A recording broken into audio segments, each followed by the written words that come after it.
ಪ್ರೀತಿಸಿದವರು ಕೂಡ ಮುಂದೊಂದು ದಿನ ಹೊಗೆ ಹಾಕಿಸಿಕೊಳ್ತಾರೆ. ಬದುಕಿನಲ್ಲಿ ಹಲವರು ತೊಗಲುಗೊಂಬೆಗಳಂತೆ ಆಡಿಸುವವರು ತಾಳಕ್ಕೆ ತಕ್ಕಂತೆ ಹೆಜ್ಜೆ ಹಾಕ್ತಾ ಇರ್ತಾರೆ. ಸ್ವಂತಿಕೆ ಎಂಬುದನ್ನು ಅವರೇ ಮರ್ತಿದ್ದಾರೋ ಅಥವಾ ಆ ದೇವರೇ ಅವರಿಗೆ ಕೊಡುವುದನ್ನು ಮರ್ತಿದ್ದಾನೋ ತಿಳಿಯದಾಗಿದೆ. ಯಾರ ಮನಸ್ಸಿನಲ್ಲಿ ನಾನೇ ಸರಿ ಎನ್ನುವುದಿರುತ್ತೋ ಆತನಿಗೆ ತನ್ನ ತಪ್ಪಿನ ಅರಿವು ಯಾವತ್ತೂ ಆಗೋದಿಲ್ಲ. ಮನುಷ್ಯನ ಒಂದು ಸ್ವಭಾವ ಹೇಗಿದೆ ಅಂದರೆ, ತಪ್ಪು ತನ್ನದಾದರೆ ವಕೀಲನಾಗ್ತಾನೆ, ಅದೇ ತಪ್ಪು ಬೇರೆಯವ್ರದ್ದಾದರೆ ನ್ಯಾಯಾಧೀಶನಾಗ್ತಾನೆ. ಯಾರೇ ಒಬ್ಬರು ನಿಮ್ಮ ಮನಸ್ಸಿಗೆ ನೋವು ಮಾಡ್ತಾರೆ ಅಂತ ನಿಮ್ಮ ಮನಸ್ಸನ್ನು ಹಾಳು ಮಾಡ್ಕೋಬಾರ್ದು. ನಾವು ಹೇಗೆ ಇದ್ರೂ ಆಡಿಕೊಳ್ಳುವವರು ಇದ್ದೇ ಇರ್ತಾರೆ. ಅವರ ಮುಂದೆ ನಾವು ತಲೆ ಎತ್ತಿ ನಡಿಬೇಕು. ಆಗ ಅವರೇ ನಮ್ಮನ್ನು ನೋಡಿ ತಲೆ ತಗ್ಗಿಸ್ತಾರೆ. ಸ್ನೇಹಿತರೆ, ಜಗತ್ತಿನಲ್ಲಿ ಸುಂದರವಾದ ವಸ್ತು ಅಂದರೆ ಅದು ಹೃದಯ.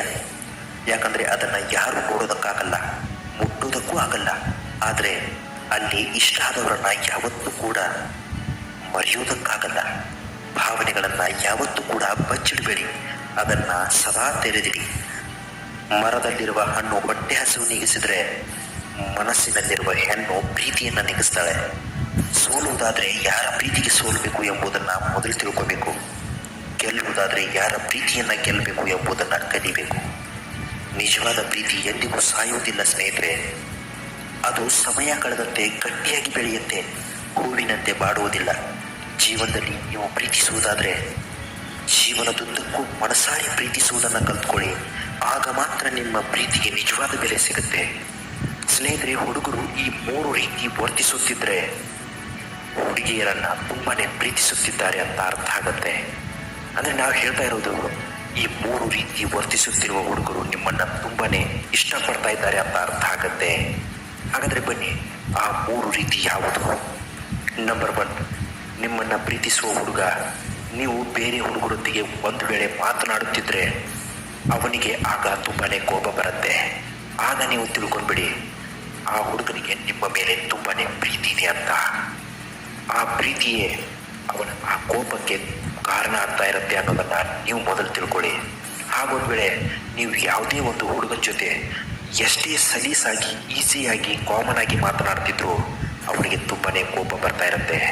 ಅದಕ್ಕೆ ಮೂಲ ಕಾರಣ ಏನು ಅಂದರೆ, ಅವನಿಗೆ ನಿಮ್ಮ ಮೇಲಿರುವ ಪ್ರೀತಿ.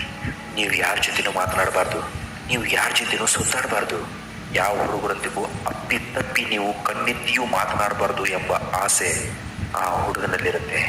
ಇನ್ನು ನಂಬರ್ 2, ನೀವು ಸಪ್ಪೆ ಮುಖ ಮಾಡಿಕೊಂಡಾಗ ಅವನ ಮುಖ ಕೂಡ ತುಂಬಾನೇ ನೋವಿನಲ್ಲಿರೋ ಥರ ಬದಲಾಗುತ್ತೆ. ಆಗ ನೀವು ತಿಳ್ಕೊಂಡ್ಬಿಡಿ, ನಿಮ್ಮ ನೋವಿನಲ್ಲಿಯೂ ಕೂಡ ಆ ಹುಡುಗ ಭಾಗಿಯಾಗಿದ್ದಾನೆ ಅಂತ ಅರ್ಥ. ಇನ್ನು ನಂಬರ್ 3, ನಿಮ್ಮ ಸಂತೋಷವನ್ನು ಅವನು ಕೂಡ ಅನುಭವಿಸ್ತಾನೆ. ಒಂದು ವೇಳೆ ನಿಮ್ಮ ಸಂತೋಷದಲ್ಲಿ ಆ ಹುಡುಗ ಭಾಗಿಯಾಗ್ತಾ ಇದ್ರೆ, ನಿಮ್ಮ ನೋವಿನಲ್ಲೂ ಆ ಹುಡುಗ ಭಾಗಿಯಾಗ್ತಾ ಇದ್ರೆ, ಅವನಿಗೆ ನಿಮ್ಮ ಮೇಲಿರುವ ಅತಿಯಾದ ಕಾಳಜಿ, ಆ ಹುಡುಗ ನಿಮ್ಮ ಮೇಲೆ ಅತಿಯಾದ ಪ್ರೀತಿಯನ್ನು ಇಟ್ಟಿರ್ತಾನೆ ಅನ್ನೋದಕ್ಕೆ ಇದೇ ಸಾಕ್ಷಿಯಾಗಿರುತ್ತೆ.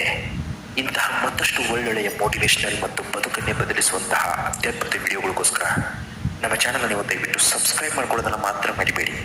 ಮುಂದಿನ ವಿಡಿಯೋದೊಂದಿಗೆ ಮತ್ತೆ ಭೇಟಿಯಾಗ್ತೀವಿ. ನಮಸ್ಕಾರ, ಎಲ್ರಿಗೂ ಒಳ್ಳೆಯದಾಗಲಿ.